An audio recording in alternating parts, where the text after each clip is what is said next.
So this can be a really short video based on some statements that Liz Truss has made about the Australia deal and also the Northern Ireland Protocol. The Northern Ireland Protocol being more important in this regard. But she said the Australia deal is a gateway to the region and a 9 trillion market, talking about the God, I can't remember the name of the block now, but it's the CTPPP or something like that, the CPTPP, loads of P's in there. But the Australia deal is, they're saying it's a gateway there, but we've lost our EU market, and kind of the more we do deals with countries that have lower standards than us, the more problematic it's going to be to do trade with our main trading partner, the EU.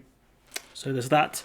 But I found what was more interesting here was, so she got a phone call. She was on LBC. So a gentleman called Brian called her and asked about the Northern Ireland Protocol. He said he pays £100 vet bill to bring his animals back into Northern Ireland.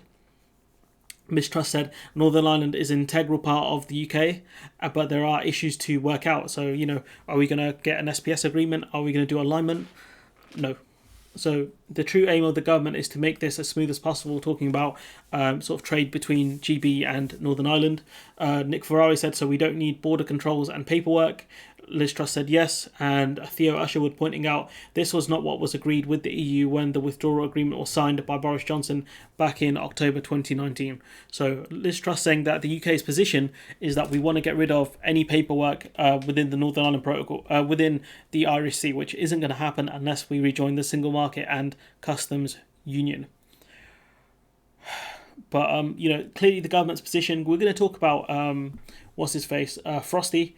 Because he did an interview with someone who works for the Spectator, where he talked about the issues with the Northern Ireland Protocol, the deal he negotiated, and stuff like that.